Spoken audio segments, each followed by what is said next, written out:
Welcome to Mining the Media, providing nuggets of news and cutting-edge questions and answers, minus the political blather. Here are your hosts, G.K. Allen and Dave Jeffers. Hey, everybody. Welcome. Thanks for joining us. This promotional video for Mining the Media.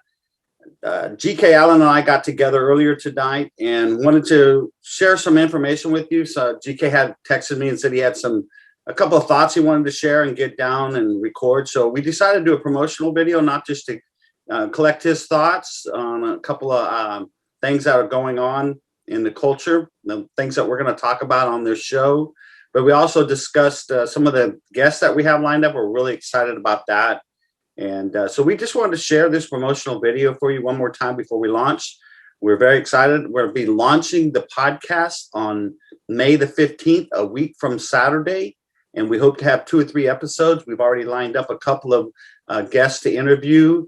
And we're going to have more that we're just working on scheduling right now. And we'll talk about that in the video upcoming. So just wanted to share that with you. And speaking of sharing, please be sure to share this video with everybody and get people excited and join us. And anyway, hope you enjoy the video and see you on the other end. Dave, I've been thinking a lot, and bear with me on this.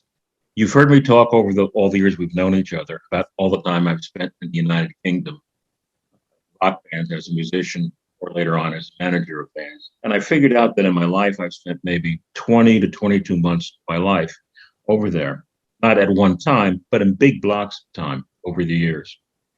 And everyone's heard about the old school tie in England, Cambridge, Oxford, many generations of wealth, so on and so forth. And the interesting thing is that so many of these privileged people in the UK turn out to be traitors, self-loathing of their own government and society.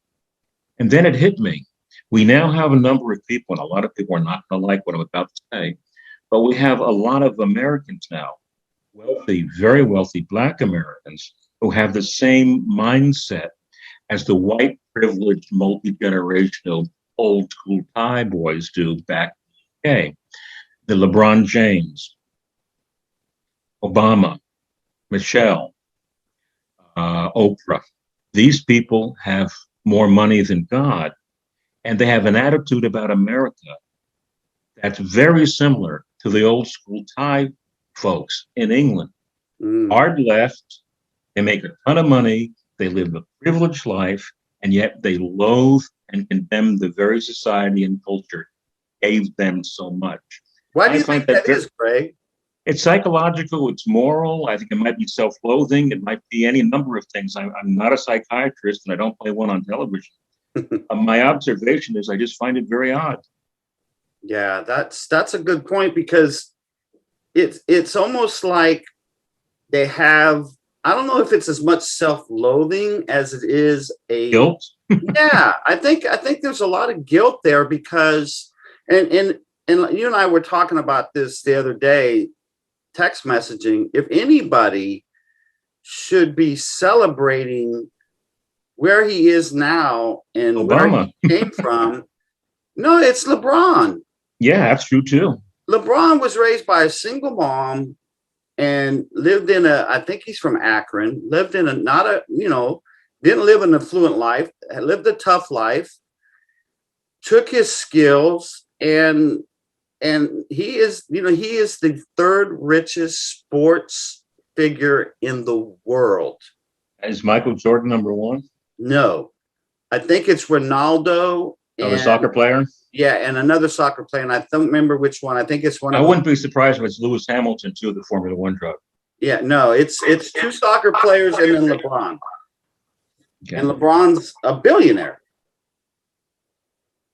And so if anybody has a story that they should be able to promote, it's him, and he should be celebrating America instead of, like you say, this. It's not a self-loathing. It's just an outward loathing for. I guess he just thinks he has to be. I don't know, down with the struggle. People have to be woke, and it's like there's no virtue in being woke. There's no virtue in casting aspersions or a wide net. I mean, everything that he is declaring as racist and bigoted there's a bigotry that he has towards police officers. If you're Well, going there's a level of hypocrisy because by kissing the tush of the Communist Party in China, he's basically flipping the bird to all the people in the Western provinces who happen to be Muslim and happen to be in a concentration camp, who happen to be slaves. You think LeBron would understand people in a slavery position, and yet he's flipping them the bird. Yeah, well, that the whole NBA is doing that. All of Nike. The NBA is loathsome in its hypocrisy. Yeah, the NBA and Nike are, Nike tries to come out and act all woke, bringing in Kaepernick and it's like, you guys are making millions of dollars off of slave labor. Tell me, where's the difference between that and IG Farben and Volkswagen making their millions in World War II off of Jewish concentration camp slave labor? That's how that all started. GM was making money in pre-war Germany as well. Yes. So where's the difference? What's the difference between that? I don't see. There isn't. The problem is, and this is the most serious issue, I think, in America right now, Dave. If I had to just choose one, there's many. The fact that the media is not doing their job at all. There is no such thing as objective journalism, is objectionable journalism. No such thing as objective journalism in anything deemed to be mainstream media. And I think people need to turn off mainstream media, literally. Yeah. Why bother to watch NBC News and the notorious way they edit and omit things in the way they report? That's not news. These organizations have become propaganda machines, and shame on them. And where is the young reporter or team of reporters who want to be this generation's Woodward and Bernstein, blow the whole darn thing up and show some guts and just go against the grain? They're not, I don't think they're being taught that in journalism. I think the journalism that Bernstein and Woods were the degrees that they got, and even you look at Bill O'Reilly. He went to Ivy League school. I mean, he went to Ivy League journalism school in Harvard, and they were taught journalism. Now, whether or not they were true journalists like they were supposed to be is up for debate. However, they did do work. I mean, when you go and watch All the President's Men or you read the book, Ben Bradley was big. You have to have multiple sources. You cannot have one source. I will not publish a story. This is the Washington Post, who went out and did you see? I think I sent the article to you from the Federalist. Yeah, I did that this morning about what they tried to do to Ron Johnson, Senator Ron Johnson. Yep. That was the same Washington Post that uncovered Watergate and did a brilliant job. I wrote a term paper in junior college back in 1970, would have been 1976, 77 maybe, and actually got put in as a research paper in the school library. I did it on All the President's Men. I read the book and I did a whole bunch of research, and they did a fantastic job on it. So what we're seeing now is the schools started teaching advocacy journalism. Yeah. Journalism began to die. My point is, it should be somebody out there who wants to make a name for himself, because being part of the lemming crowd is not going to make you stand out. If for no other reason than ego, you think someone would break from the pack and say, wait a minute now, this is wrong, and here's why it's wrong. Well, there's a lot of courage on the part of there was the lady, I don't remember her name, I'd have to go find her on Twitter. She just did that. She just did that because her boss made her editor, definitely the antithesis of Ben Bradley, made her write a false story. And she did it under protest, but she did it, and she couldn't take it anymore. She quit her job, right? Where's she going to go? Corporate media, you got corporate media now, Greg. This is big. Where does that journalist who has to make a living, where does that person go for work? Well, I think what we're going to have to see, and I've said this many times to you, Dave, over the years, the fat cats who really do believe in the First Amendment. And when I say fat cats, I'm not just talking about conservatives. I'm talking about the people who speak and think like Alan Dershowitz, who are liberal. The Right. people who really do love the First Amendment. Right. Whether they're left of center, right of center, dead center, or off center. It's time for them to do even more. And frankly, this is, to some extent, we're patting each other on the back. You and I have decided in our own small way to join the fight. Yes, and I mean that's what this has been created for. That was I remember, like I said, last time we were on the air, we were having lunch at Panera Bread, and you just came up with this idea, and it'd been swimming around in your brain for probably years now. I know over the years you and I have talked about, someone actually just dig, just all you gotta do is dig a little below the surface to find true nuggets of news. And that's why we did this. And I'm really getting excited because there's a lot of people out there, and there's some people who are higher up that are doing that. Well, we are starting to see some cracks in the surface. There's no doubt about that. Yeah, well, some people are fighting back. There's no doubt about that. Well, I've been talking to contacts of mine, friends of mine, and some of them you've interviewed in the past, and they're excited about what we're doing. And I've reached out to them and asked them, hey, would you guys like to come on to our show and just talk to us about what you think about the media? And I'm excited. I'm gonna show a couple of websites here of people we have confirmed and reached out to who are going to come on our show. And GK and I are going to have them, hey, just tell us what you're thinking. And one of the first people we're going to get on our show is, let me make sure I got the right screen up, is Cal Thomas, who has written, I'm reading the book right now, America's Expiration Date, The Fall of Empires and Superpowers and the Future of the United States. This book is prophetic. And me and Cal were sharing emails the other day, and he goes, it's crazy how this book is starting to become true. And I said, isn't it bad sometimes when you are right and it's never for the good reasons?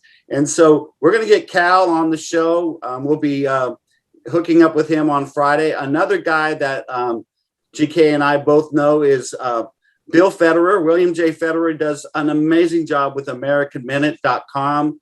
And I cannot wait for him to tell us about what the founders meant for the First Amendment and what it has become today. And then an old friend of ours that you and I actually ended up, that I ended up getting, I call it 12 degrees of GK Allen. How did I meet certain people? Well, many of them is through this young man right here, Greg Jackson, and he's written all kinds of neat books, and we're going to get him on. So we're getting, there's a lot of people, GK, who are very, there it is. And Steve Deace, my buddy Steve Deace, the Faucian Bargain, who wrote he had the #1 bestseller on Amazon for 2 weeks running in April. And he couldn't get on not only any media except Tucker Carlson and on C-SPAN, he couldn't get on conservative media. And he'll tell that story when I'm trying to hook up. He's a busy man right now. So you know what's amazing with his book?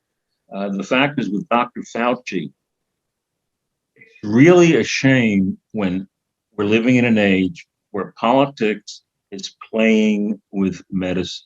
Yeah. Because medicine, first and foremost, is first do no harm. Yeah. When is the last time politicians can say, first and foremost, I'm not going to do any harm? Well, they're diametrically opposed. It's funny you say that, because when last time I saw Fauci before Congress, Jim Jordan was grilling him, and he was talking to him about personal liberties, and Fauci was beside himself, and he literally looked at the Congress and said, "This is not about personal liberty. This is about public health." He said that. And I'm thinking, dude, you swore, you just violated your oath. All government workers have to take an oath of office. I had to take one, even though I was already under the oath as a retired military Army first sergeant. When I became an Air Force civilian instructor, I had to take the oath of office again. This man just came out there and said, I don't care about the stupid oath. What do you mean your liberty? This is about public health. Dave, but the amazing thing about this is, forget whether you like the guy or not. The fact is, if you look at it objectively, he literally has contradicted himself. I mean, he's like a ping pong player who's on both sides of the table. I know. Did you see? I think I may have sent it to you.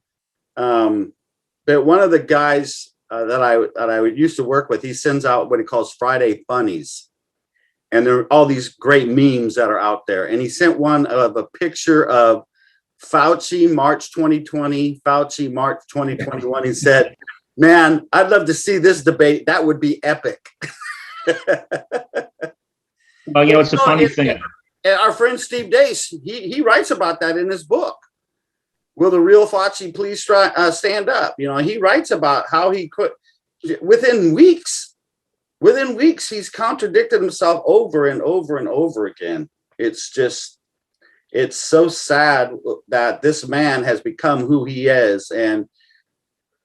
But hey, we'll get Steve on and he'll tell the story. But that book is amazing. I read that, made sure you got your copy. I'm reading Cal's book right now on Kindle, and it is absolutely, it's almost terrifying. It really is. The thing that you and I have discussed over the years, and I've seen it this way, and it's certainly happening now. That's really a shame. When a society takes itself granted, too many members of a good society or a good team or a good whatever, when you start taking good family, when you start taking it for granted, it often crumbles. And I see a lot of things with the powerful civilizations over time. Egypt, Greece, Rome, France, the UK, now the United States. A number of things they've had in common. One of them is people not willing to fight for just causes. Another is a tax man that's grossly unfair. Another is an example of sexual excess, where it becomes too important in the everyday world. I'm certainly, as you know, Dave, I'm no prude, but I really do believe that we're living in an age where, how can I put this?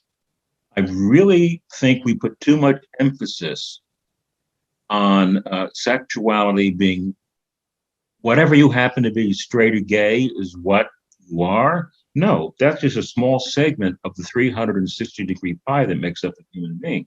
You know, there's other things about yourself that's part of it, but your skin color and your sexual preference should not be who you are. It is a small slice of the 360-degree pie. I'm smirking because as you were talking about the demise of these great empires, it's as though you've read Cal's book. He's got chapters on there. I just finished a chapter on the Roman Empire. It didn't crumble in 250 years, but it did end up crumbling. And he goes through this list of the different things that caused the downfall of these empires.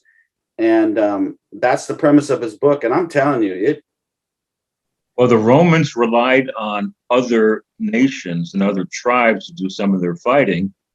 What are we doing in Afghanistan right now? We're relying on other nations and other tribes to do the fighting. Yeah. You know, we have to learn from history. And here's what really concerns me. And this is why I decided to do this with you, Dave. I'm doing this for my young members of my family, because I would like to think that my grandkids can live in a country that has done so much for the world. If the United States and all our contributions in medicine, in technology, democracy, freedom, you name it, we're the people that gave the world the Marshall Plan after World War II. Had the Japanese or the Germans won the war, they would not have given us a Marshall Plan. We've done more good than harm in this world. Are we a perfect nation? Absolutely not. Slavery was certainly our black eye. Absolutely it was. It was our sin.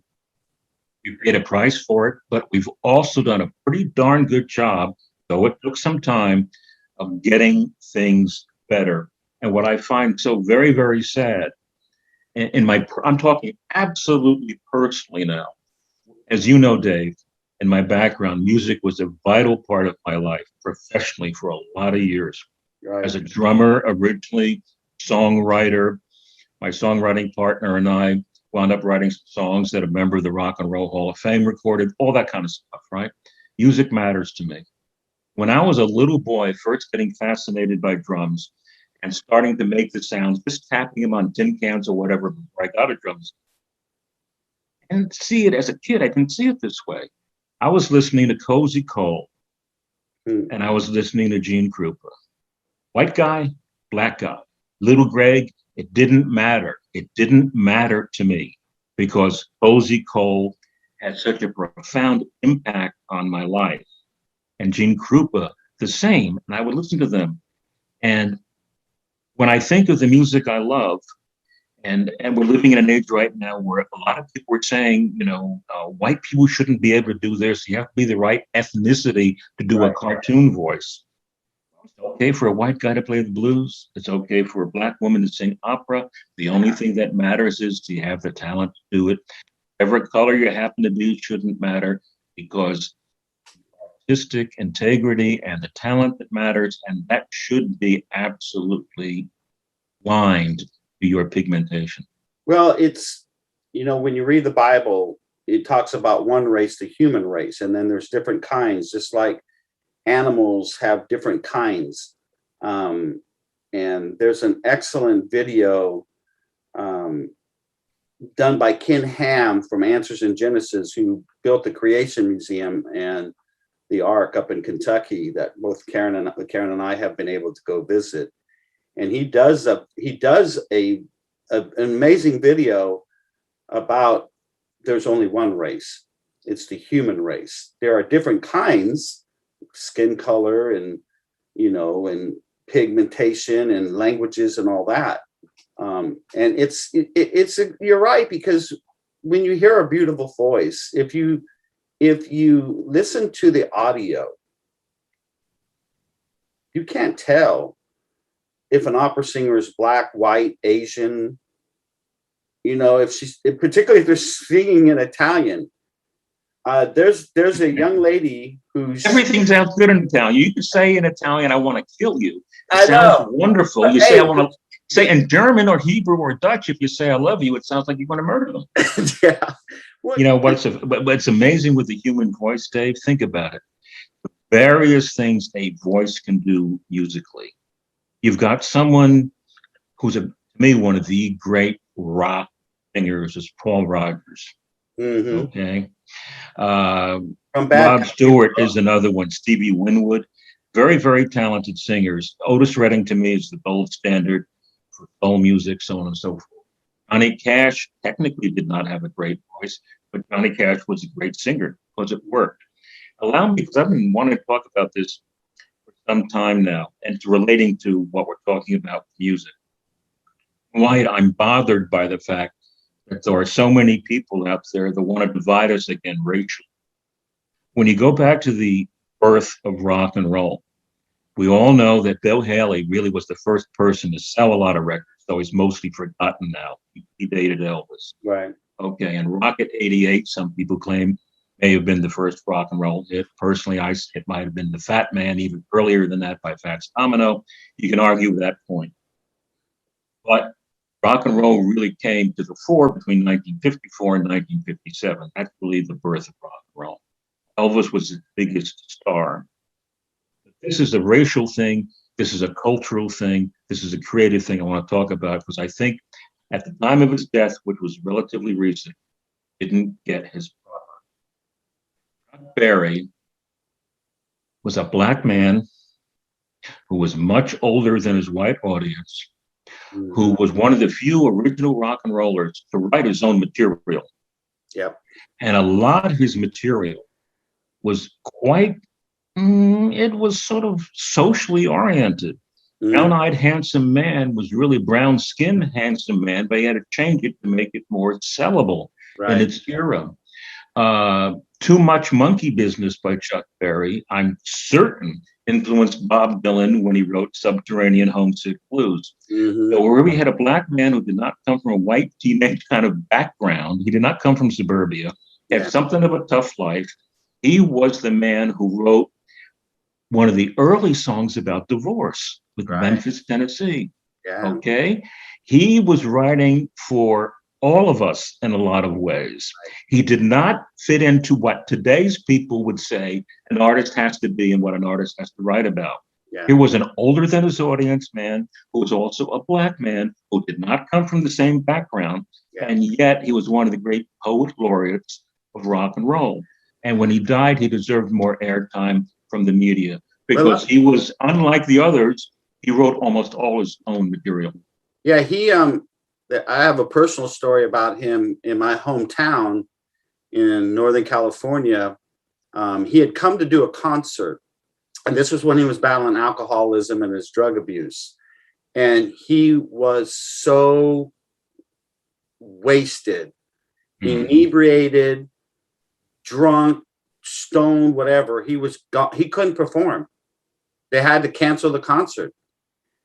He felt so bad. He came back years later, and during the fairgrounds, every year at the fairgrounds, they have concerts there. I got to see Jose Feliciano in July, and he was something else. And he said, let me guess what song you want to hear. And everybody yelled out, Feliz Navidad. It goes, okay, Christmas in July it is. And he sang the song.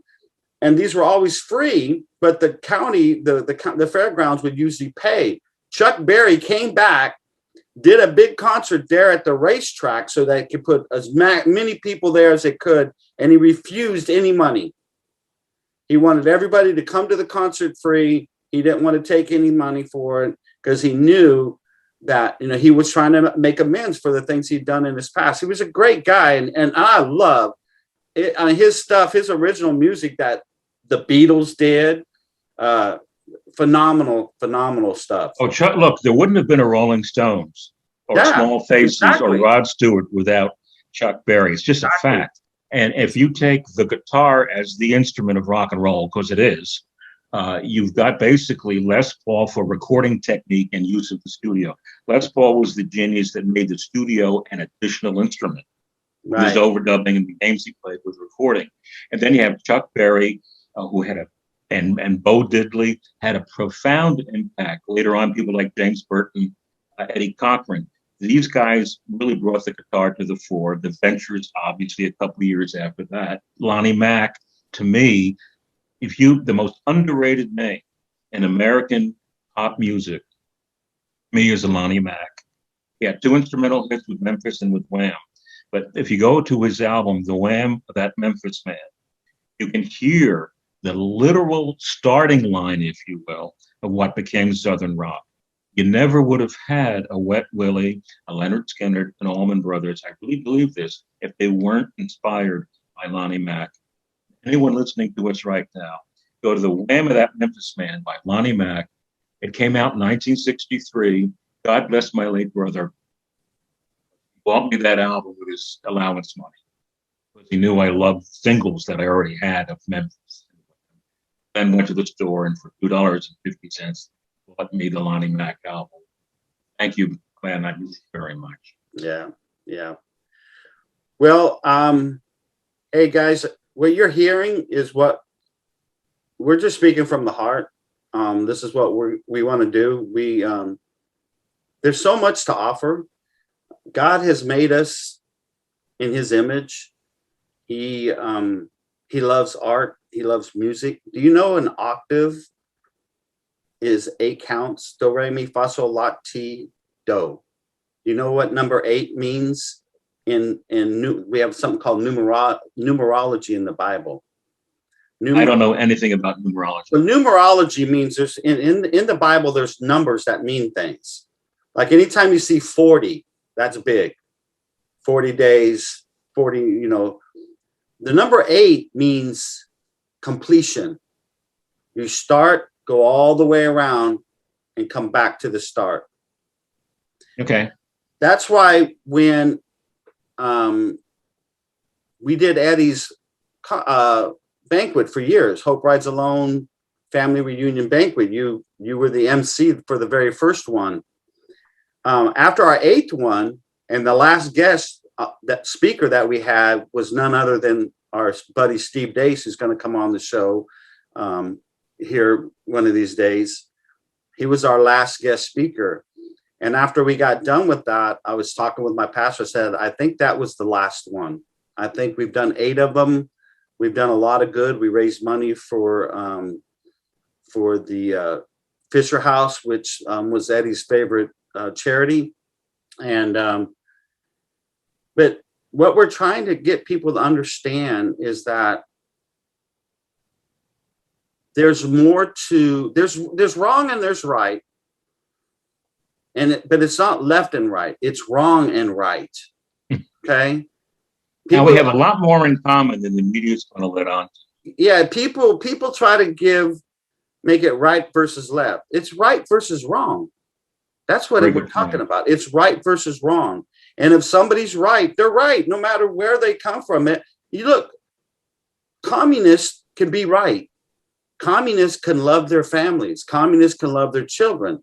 I mean, I just taught a lesson about being compassionate, where Jesus said, what good is it to you if you love those who love you? Even sinners do that. Even the tax, he's saying it's not a big deal to do good to those. I mean, you should love those who love you, of course.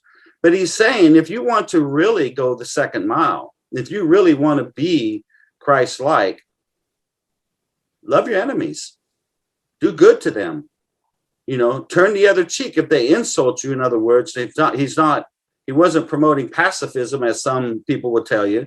When he's talking about turning the other cheek, he said, overlook an offense, go the extra mile, love people, show people, do good. Take a deep breath and think. My mom used to tell me to count to 10. Yeah. How many people can count to 10 today before they do anything? We can't. That's what this is. Going back to LeBron, I'm going to wrap this up so we can close the show. One of the black announcers, he was a football player, and now he's a sports writer or something. I can't remember I don't remember his name, but Jason Whitlock. No, it wasn't Jason. It was somebody not as familiar. But he said something profound. He said, but LeBron, brother, you don't have to be first. Be right. You're LeBron James. You have one of the largest platforms in the world. You don't have to be first anymore. Be right. And that's what we need to worry about. Be right. Don't be left. Don't be right wing, left wing, moderate, in the center. I don't care about none of that. Be right. I was driving one of my friends home from our men's dinner last night. And that's what we were talking about. Do what the Spirit tells you to do, and don't do what the Spirit tells you to not do. If you could just do that every day of your life, man, think about what this world would look like. Well, I've told my daughter and I've told my grandkids this over time, and I won't pretend to be, a noble guy, because like everybody else, I've made my mistakes in life. I don't pretend to come on a high or anything like that. But basically, I do believe, as I've told the grandkids, if you can't talk to each other about it, and you can't talk to your parents about it, whatever you're thinking about is probably wrong. You know what I taught my kids? Put it in my book, Man Up. And even my youngest daughter, Becky, told me one day, I tell my kids, if it takes you more than 30 seconds to justify an action, it's probably wrong. Because if it's for sure right, you don't have to sit there and wonder on it. And if it's for sure wrong, you don't have to sit there and wonder about it. But if you're not sure, it's probably wrong. Well, allow me to interject that, David. You're absolutely correct, because if you heard me say it too, and my daughter's heard it for years, that honesty is very direct. If someone answers you in 10 words, it's probably true. But if the same subject needs 150 words, they're probably BSing you. One of my coworkers, his nickname is Ox. I'll just use that. he'll always talk like how his kids used to talk to him when he'll go up there. Okay, tell me what happened. Well, what had happened was, and you know, they're trying to figure it out as they go. Oh, absolutely. Yeah, you tell your wife you were bowling with the boys on Wednesday night. If you were actually bowling with the boys, it's not a problem. There you go. But if you were boinging your secretary and whatever, you've got to come up with 10,000 different excuses and all kinds of different themes to basically wrap around the line.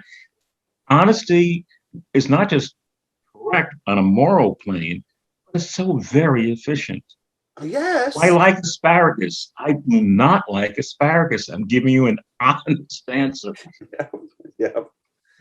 All right. Well, it's good to talk to you. I'm looking forward to our show launching up. Hey, we're going to launch on May 15th, Saturday, May 15th, a week from Saturday. We're hoping to have 2-3 episodes loaded. I want to show you our website real quick. You can go to our website, miningthemedia.com. Let me bring it up for you right there. There it is. Mining the Media, news, nuggets of news, cutting edge questions and answers minus the political blather. You can scroll down. We tell you who we are. There's our last video we did, our intro video. We'll put this video up here shortly. A couple of quick bios of us. You want to get in touch with us, you can fill this out, contact us, send us an email. We'll answer it. And also, if you'd like to support us, there are some costs. You can hit support Mining the Media. It'll take you to a GoFundMe page. We appreciate whatever you can give because we do have some upfront costs, I had to get some legal documents. So whatever you can offer. But most importantly, what we're going to need you to do is once we launch, we're going to need you to subscribe. Spread the word. We'll be on Stitcher, iTunes, all the different platforms. I'm working that out right now. So wherever you get your podcast, you can subscribe to us. Give us a listen, then give us a 5-star rating if you would. Leave a good word for us. If you don't like us, I don't want you to lie, but maybe just keep it to yourself, you know. Be direct and sweet. Tomorrow, I'm still in that for my buddy Steve Dace. He always says that, you know, hey, if you like us, we appreciate it. If you don't lie, but maybe don't say anything either, you know. But hey, it's been great chatting. We'll get back together here shortly. I'm looking forward to the people we're going to interview, and it is going to be a blast. And I leave you with a parting word going back to Chuck Berry. Yes, sir. Please. At this time right now, whoever's listening to us right now, whether you like us or not, whether you're left of center, right of center, dead center, or off center, I really do believe that Chuck Berry's Living in the USA with a hamburger sizzle on an open grill night and day should be the official rock and roll national anthem of America. Hey, last time we met live a couple of weeks ago, we ate us one heck of a good hamburger. Yes, at Culver's. Yeah. Well, that was the last one. Oh no, we're talking about Grillsmith. Yeah, the Grillsmith. Yeah, Culver's was the fish sandwich. Yeah, very good meals. Oh, indeed. All right, friend. I'll talk to you later then. You got it. All right, bye.